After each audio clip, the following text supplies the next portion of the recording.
Hello नमस्कार दोस्तों, welcome back my YouTube channel law with Roni. दोस्तों आप सभी का हमारे इस यूट्यूब चैनल पे स्वागत है। दोस्तों आप सभी को पता है यूपी पीसीएसजे का एग्जामिनेशन कंडक्ट होने वाला है, जो कि 12 फरवरी 2023 को ये एग्जामिनेशन कंडक्ट होने वाला है। दोस्तों उसी को ध्यान में रख करके मैं एमसीक्यू क्वेश्चन आपके लिए लेके आया हूँ डायरी प्रोहिबिशन एक्ट 1961 का। दोस्तों दहेज प्रतिषेध अधिनियम 1961 से रिलेटेड जितने भी एमसीक्यू क्वेश्चन बन रहे हैं, जो हमारे जीएस पेपर के लिए इंपॉर्टेंट है, जो जीएस पेपर फर्स्ट के लिए इंपॉर्टेंट है पीसीएसजे के लिए, उससे रिलेटेड सभी क्वेश्चन को मैं यहाँ पे सॉल्व कराने वाला हूँ। दोस्तों अगर आपको लगता है कि इसका पीडीएफ आपके पास होना चाहिए तो आप टेलीग्राम ग्रुप पर जाकर के लॉ विथ रोनी चैनल को सर्च करके वहां से आप इस चैनल को ज्वाइन कर सकते हैं और वहां से आप इसका पीडीएफ प्राप्त कर सकते हैं। दोस्तों अभी मैंने एक घंटा पहले मैंने एक्ट करवाया था, तो protection of children from sexual offences act 2012, उसका भी वीडियो आप चाहें तो आप देख सकते हैं, वो भी प्लेलिस्ट में आपका पड़ा है, वो भी एमसीक्यू सेशन ही है। दोस्तों इस टाइम जो भी मैं करा रहा हूँ सब एमसीक्यू सेशन ही करा रहा हूँ, क्योंकि एमसीक्यू ही अब करना ज़्यादा इंपॉर्टेंट है। दोस्तों एक चीज़ और आपको मैं यहाँ पे बता देना चाहता हूँ, जो भी मैं क्वेश्चन यहाँ पर लेकर आया हूँ एमसीक्यू का,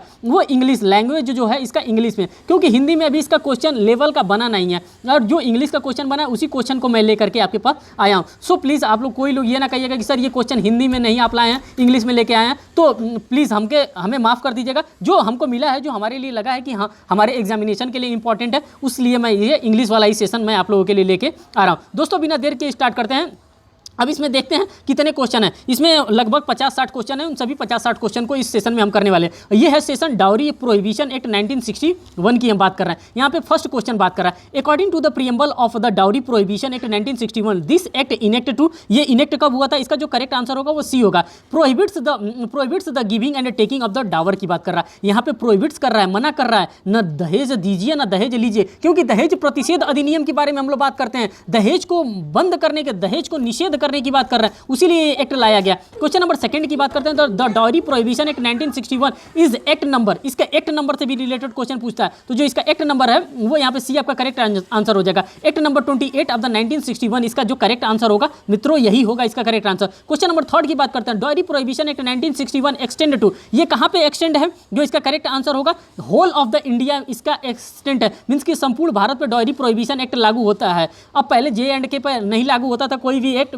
लेकिन जब से, कब से, 31 October 2019 J and K reorganisation act आने की वजह से सभी एक्ट अब कहां लागू होने लगे हैं, जे एंड के, जम्मू एंड कश्मीर पे भी लागू होने लगे हैं। दोस्तों क्वेश्चन नंबर 4 देखिए, on which date of the dowry prohibition act 1961 came into force, कब केम इनटू फोर्स में आया था, तो ये आया था 1 जुलाई 1961 को ये केम इनटू फोर्स में आ गया था। क्वेश्चन नंबर 5 की बात करते हैं, डावर इंक्लूड सच प्रॉपर्टी और वैल्यूएबल सिक्योरिटी विच इज, इसके अंदर क्या क्या आता है, डी वाला आपका करेक्ट आंसर होता है। Any of the above, giving eight the time of the marriage, before the marriage, giving any time of the marriage, ये सभी क्या होता है, सभी ये डावर के अंदर आता है। वैल्यूएबल सिक्योरिटीज की बात की जाती है, इसी प्रकार से आपसे क्वेश्चन पूछा जा सकता है। क्वेश्चन नंबर 6 की बात करते हैं, under the dowry prohibition act 1961 diary means any property और वैल्यूएबल सिक्योरिटीज की बात करा, जो इसका करेक्ट आंसर 6 का होगा आपका डी वाला करेक्ट आंसर होगा। Giving or agreed to be given at or before or any time after the marriage in connection with the marriage से रिलेटेड है, मैरिज के समय या मैरिज के बाद कभी भी दिया जाता है तो उसको डावर के रूप में लिया जाएगा, मीन्स कि उसको गिफ्ट के रूप में लिया जाएगा, उपहार के लिए लिया जाएगा। Diary includes under the dowry prohibition act 1961, इसमें क्या इंक्लूड कर रहा है, इसमें कर रहा है cash given by the bridegroom to the father of the Dalit daughter from marrying her with him. ठीक, बात करते हैं क्वेश्चन नंबर 8 की बात करते हैं, parents which are given at the time of marriage to the bridegroom without any demand having been made on the behalf, providing that such present are enter in a list maintained in accordance with the rules under this section। वो किस section की बात कर रहा है, question number 8 का जो आपका करेक्ट आंसर होगा यहाँ पे बी आपका करेक्ट आंसर होगा। नो की बात कर रहा है, ये चीज़ नहीं होना चाहिए। दोस्तों अगर आपको लगता है कि इसका पूरा सेशन देखना चाहिए तो हमारे इसी यूट्यूब चैनल के प्लेलिस्ट में आप जाएंगे, तो वहाँ पे आपको डायरी प्रोहिबिशन एक्ट 1961 का पूरा बेयर एक्ट रीडिंग आपको मिलेगा। बेयर एक्ट से मैंने उसको वहाँ पे समझाने का कोशिश किया है, जो कि आप वहाँ पे डिटेल में आप उसको देख सकते हैं। दोस्तों ये एमसीक्यू सेशन है, इसमें मैं ज़्यादा इसको डिस्क्राइब नहीं कर सकता। क्वेश्चन नंबर 9 की बात करते हैं, which one is not an offence under the dowry prohibition act, जो 9 का आपका करेक्ट आंसर होगा यहाँ पे डी होगा। सेटलमेंट ऑफ मेहर की बात कर रहा है, सेटलिंग ऑफ मेहर, कि इसको डावर इसको नहीं माना जाता है। Which one of not an offence under the dowry prohibition act, मेहर जो होता है मेहर को डावर नहीं माना जाता है। ठीक, क्योंकि वो महिलाओं के लिए सम्मान के रूप में दिया जाता है। क्वेश्चन नंबर 10 की बात करते हैं, which of the following statement is incorrect. 10 का जो आपका करेक्ट आंसर है वो सी आपका करेक्ट आंसर है। Dower include dowry include dower और मेहर in case of person to whom the Muslim personal law शरीयत अप्लाइज। जहाँ पे शरीयत अप्लाई होता है वहाँ पे डावर की बात होती है, हिंदू मैरिज एक्ट में डावर की बात नहीं होती दोस्तों। क्वेश्चन नंबर 11 के हिंदू लॉ में मेहर की बात नहीं होती है। क्वेश्चन नंबर 11 की बात करते हैं, which of the following is not considered as dower under the dowry prohibition act. 11 का जो आपका करेक्ट आंसर होगा डी होगा। Valuable security given by one party to the other parties at the time of the birth of the children, इसको dower के रूप में हम लोग नहीं लेते हैं। बात करते हैं नेक्स्ट क्वेश्चन जो है आपका 12 वाला, father of the bride give present of the customary nature to bride which are not exceeding his financial status come under the definition of the dower।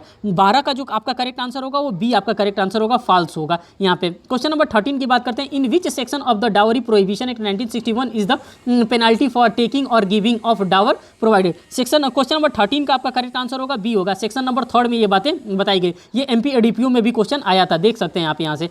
बात करते हैं क्वेश्चन नंबर 14 की, according to the dower prohibition act 1961 agreement for giving और taking dower is. देना और लेना क्या होता है, ये अपराध होता है, ये वाइड एग्रीमेंट होता है। डावर लेना डावर देना ये वाइड एग्रीमेंट एमपी एडीपीओ में आया था। क्वेश्चन नंबर 15 की बात करते हैं, if a person has been prosecuted for taking और abetting the taking of any dower और demanding of dower the burden of proof lies on, किसके ऊपर ये प्रूफ लाइज होगा, ये 15 का जो आपका करेक्ट आंसर होगा वो ए होगा, एक्यूज्ड के ऊपर लाई करेगा। क्वेश्चन नंबर 16 की हम बात करते हैं, what is the minimum punishment for giving और टेकिंग और अबेटिंग द गिविंग और टेकिंग ऑफ द डावर। यहाँ पे क्वेश्चन नंबर 16 जो है इसका करेक्ट आंसर जो आपका होने वाला है ए आपका करेक्ट आंसर होने वाला है। Imprisonment for minimum 5 year and fine of minimum 50,000 rupees यहाँ पे होने वाला है, अगर कोई दहेज दे रहा है, कोई दहेज ले रहा है, कोई दहेज की मांग कर रहा है। क्वेश्चन नंबर 17 देखिए, the person who give or take or abet the giving to taking of the dowry shall be punished with. 17 का जो आपका करेक्ट आंसर होगा वो आपका ए वाला करेक्ट आंसर होगा। Imprisonment which shall not be less than 5 year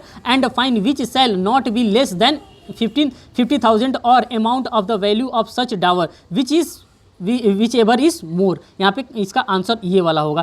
question number 18 की हम बात करते हैं, whether under provision of the section 3 sub clause 1 a court में imposes sentence of imprisonment for a term of less than 5 year to person giving और taking Dawar.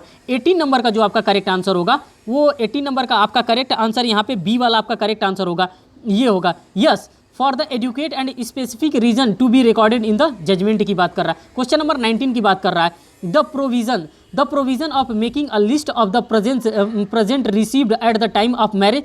Question number 19 का आपका जो करेक्ट आंसर होगा A mandatory for bride and bride group. ये mandatory होता है कि वो इसकी रिकॉर्डिंग करें, मीन्स कि लिखें कि हाँ क्या क्या हमको दहेज में दिया जा रहा है, क्या क्या हमने उसको दिया, ये मैंडेटरी है, ये डिस्क्रिशनरी पावर नहीं है। क्वेश्चन नंबर 20 की बात करते हैं, if the maternal uncle of the bridegroom demands dower from the parental uncle of bride this act is punishable under which section of the dowry prohibition act. 20 का जो आपका correct answer होगा वो B होगा, section number 4 में ये fall करेंगे और यहाँ पे ये पनिशेबल किए जाएंगे। क्वेश्चन नंबर 21 की बात करते हैं, if any person demand directly और इनडायरेक्टली फ्रॉम द पेरेंटल और अदर रिलेटिव और guardian of a bridegroom any dower he shall be punished with the minimum imprisonment imposed under the dowry prohibition act। 21 का जो आपका correct answer होने वाला है वो यहाँ पे डी वाला आपका करेक्ट आंसर होने वाला है। डी वाले में क्या दिया, imprisonment for two and fine up to 5,000 rupees की बात कर रहा है। क्वेश्चन नंबर 22 की बात करते हैं, यहाँ पे क्या दे रहा है, if any person demand directly और indirectly from the parental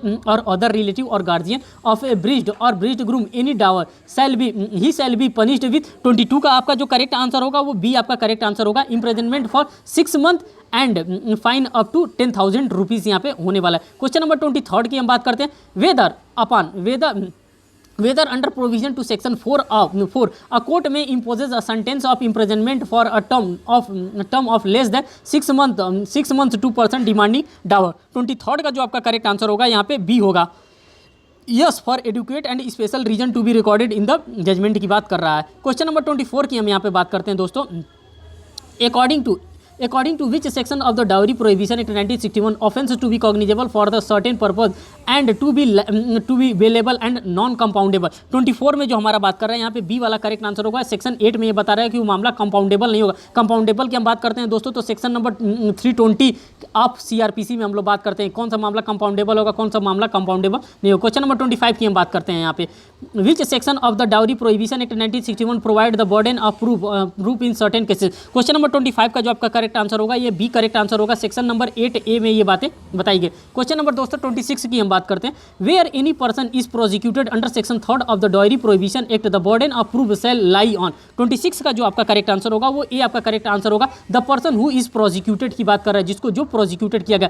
question number 27 की बात करते हैं, which section of the dowry prohibition act provide for the appointment of the dower prohibition offences. 27 का जो आपका करेक्ट आंसर होगा ये यहाँ पे सी होगा। सेक्शन नंबर 8B में ये बातें हमको बताई गई है। क्वेश्चन नंबर 28 की बातें हम करते हैं, in which section of the dowry prohibition officer under the dowry prohibition act is appointed. किसमें अपॉइंट किया जा रहा है? 28 का करेक्ट आंसर यहाँ पे सी हो जाएगा। सेक्शन नंबर 8B में अपॉइंट किया जा रहा है। क्वेश्चन नंबर 29 की हम बात कर रहे हैं, who shall appoint dowry prohibition act, who shall appoint dowry prohibition officer, कौन डाउरी प्रोहिबिशन ऑफिसर को अपॉइंट कर रहा है? 29 का यहाँ पे करेक्ट आंसर सी हो जाएगा। स्टेट गवर्नमेंट के द्वारा ये अपॉइंट किया जा रहा है डाउरी प्रोहिबिशन ऑफिसर को। क्वेश्चन नंबर 30 की हम बात करते हैं, which section of the following is included in the power and functions of the dowry prohibition act. 30 का जो आपका करेक्ट आंसर हो जाएगा वो डी यहाँ पे करेक्ट आंसर हो जाएगा। ऑल ऑफ द एबव की बात कर रहा है।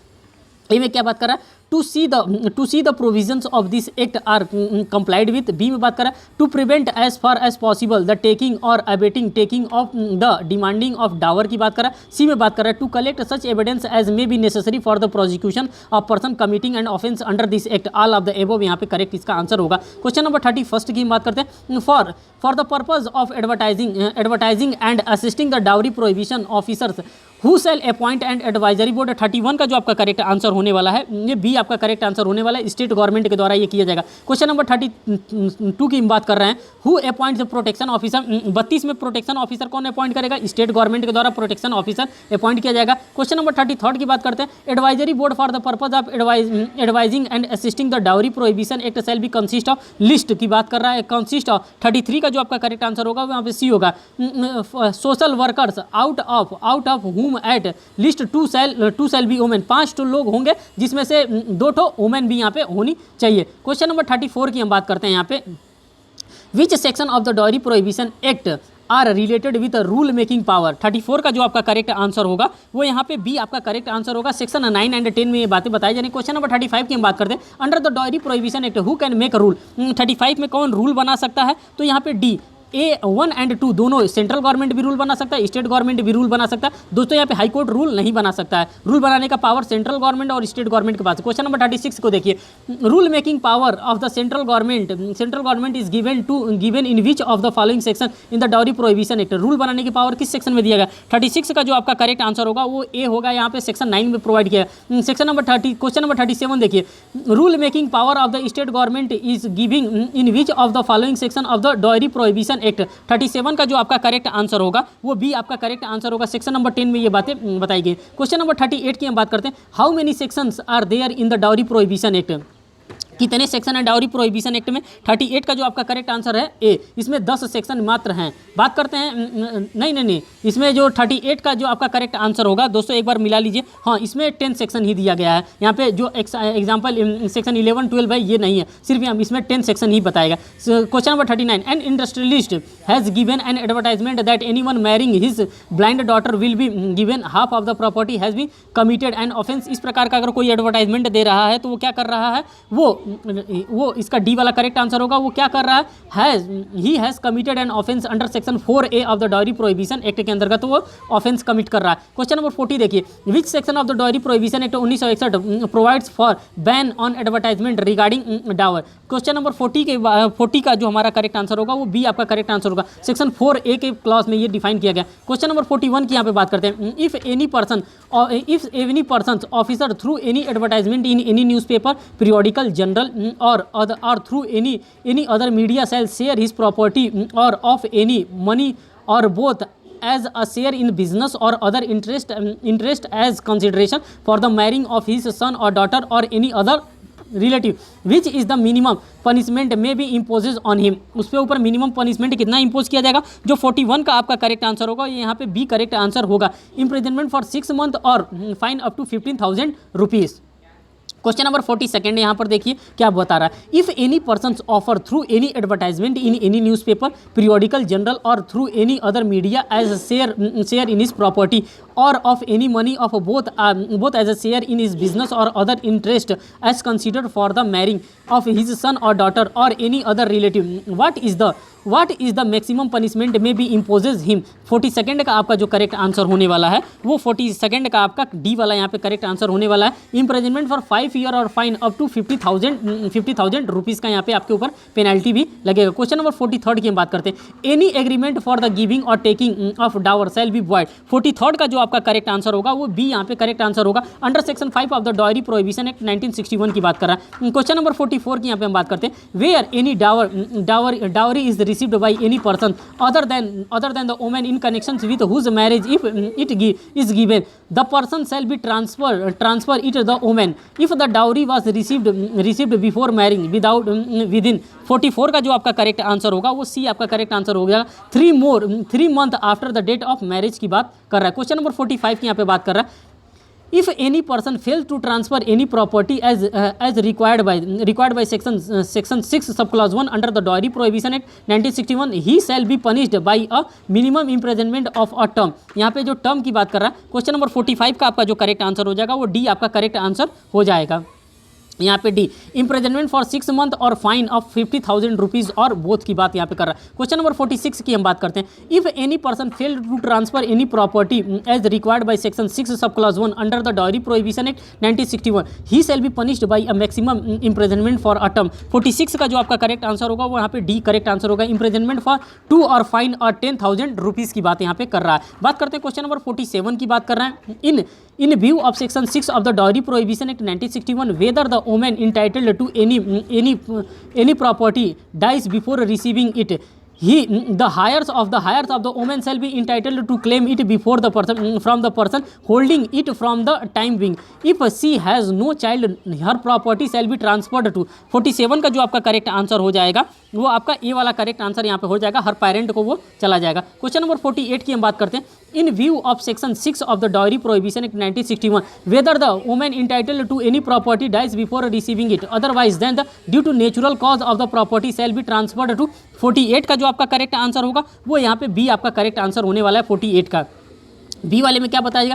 If she has children be transferred to such children and pending such transfer he held to the trusted for the such children के पास उनकी प्रॉपर्टी चली जाएगी अगर वो स्थिति में मर जाती है तो। क्वेश्चन नंबर 49 की बात करते हैं। The bride die before 7 of her marriage, otherwise than due to natural course then the property related to the her marriage shall be transferred to. 49 में इसकी प्रॉपर्टी कहाँ चली जाएगी, वो both children and if no children then parents, अगर बच्चे हैं तो बच्चे के पास, नहीं तो उनके माता पिता के पास चला जाएगा। क्वेश्चन नंबर 50 देखिए। Which section of the dowry prohibition act 1961 provides for cognizances of offences की। क्वेश्चन नंबर 50 में हमारा जो करेक्ट आंसर होगा वो ए की बात कर रहा है, ए की बात कर रहा है, ये वाला नहीं है, ये वाला नहीं है। क्वेश्चन नंबर 50 का ए वाला सेक्शन 7 की बात कर रहा है। क्वेश्चन नंबर 51 की हम बात करते हैं। Under diary prohibition act 1961 cognizance of an offence can be taken. 51 का जो आपका करेक्ट आंसर है वहाँ पे सी है, बाय मेट्रोपॉलिटन मजिस्ट्रेट और जुडिशियल मजिस्ट्रेट फर्स्ट क्लास के द्वारा ही कॉग्निजेंस लिया जाएगा। क्वेश्चन नंबर 52 की हम बात करते हैं। Court can take cognizance for the offences under the dowry prohibition act 1961 upon, किस पे लेता है ये, अब ये इंपॉर्टेंट क्वेश्चन हो जा रहा है, ये किस पे लेता है, ये सी। तो यहाँ पे both police report and complaint, ये दोनों पे ये कॉग्निजेंस लेने के लिए बाध्य हो जाता है। क्वेश्चन नंबर 53 की बात करते हैं। Which of the following statement are correct regarding cognizance of offences under the dowry prohibition act 1961। जो 53 का आपका जो करेक्ट आंसर होने वाला है दोस्तों, ये डी आपका करेक्ट आंसर यहाँ पर होने वाला है। डी में all of the above statement are correct की बात कर रहा है। अब सभी स्टेटमेंट को एक बार पढ़ करके देख लेते हैं। No court inferior to that the MM or JMFC means की मेट्रोपॉलिटन मजिस्ट्रेट और judicial magistrate first class shall be tried and offences under this act. B में क्या बता रहा है, no court shall take cognizance of an offences under this act except upon its own knowledge or the police report of the fact which constitute an offence. C में बात कर रहा है no court shall take cognizances of an offence under this act except upon complaint by the person aggrieved by the offences or or a person by or any recognised welfare institution or organisation, all of the above यहाँ पे correct answer यहाँ पे था। Question number 54 की हम बात करते हैं। Chapter 36 of CrPC 1973 which provide the limitation to taking cognizance certain offences है। यहाँ पे जो 54 का जो आपका करेक्ट आंसर होगा वो बी यहाँ पे करेक्ट आंसर आपका होने वाला है। Not apply to any offences punishable under the dowry prohibition act की बात कर रहा है। बात करते हैं क्वेश्चन नंबर 55 की। क्वेश्चन नंबर 55 में बात कर रहा है the offences under dowry prohibition act are, जो 55 में आपका करेक्ट आंसर होगा वो सी आपका करेक्ट आंसर होगा। नॉट कंपाउंडेबल मामला, कंपाउंडेबल का मामला नहीं बनेगा। क्वेश्चन नंबर 56 की हम बात करते हैं every offence punishable under the dowry prohibition in 1961 is किस प्रकार का होगा? ये ए होगा, non bailable and non compoundable होगा। क्वेश्चन नंबर 57 की बात करते हैं। Which of the following statement is not correct, इसमें कौन करेक्ट नहीं है? B, every offence under the dowry prohibition act is cognizable की बात कर रहा है। दोस्तों इस सेशन में इतना ही क्वेश्चन था जितना क्वेश्चन होना चाहिए था। 57 क्वेश्चन इससे बन रहा था क्योंकि ये 10 सेक्शन का सीरीज था और इसमें 10 सेक्शन ही बताया गया डॉरी प्रोहिबिशन एक्ट में। दोस्तों हम नेक्स्ट वीडियो बहुत ही जल्दी आप लोगों के सामने लेकर के आने वाले हैं जो कि protection of women from domestic violence act से होगा, फिर इंडिसेंट रिप्रेजेंटेशन ऑफ वुमेन से होगा, फिर the maintenance and welfare of parent senior citizen act से होगा, फिर sexual harassment of workplace prevention prohibition and redressal act से। मीन्स कि जितने भी 9 माइनर लॉ को ऐड किए गए उन सभी माइनर लॉ का मैं आपके लिए एमसीक्यू बहुत ही जल्दी इसी चैनल पे लेकर के आने वाला हूं। दोस्तों मैंने ऑलरेडी ही 5-6 एक्ट को मैंने डिटेल में पढ़ा दिया है, आप चाहेंगे तो आप उसको भी इस चैनल पर जाकर के प्लेलिस्ट में वीडियो को वॉच कर सकते हैं। बहुत बहुत धन्यवाद दोस्तों इस वीडियो को वॉच करने के लिए। दोस्तों प्लीज़ आप हमें जरूर बताइएगा कि ये वीडियो आपको कैसा लगा। अगर इस प्रकार का वीडियो, इस प्रकार का एमसीक्यू आपको अच्छा लगता है तो मैं सभी सब्जेक्ट पे आपके लिए लेके आता हूँ जो पीसीएस के लिए इंपॉर्टेंट है। Thank you.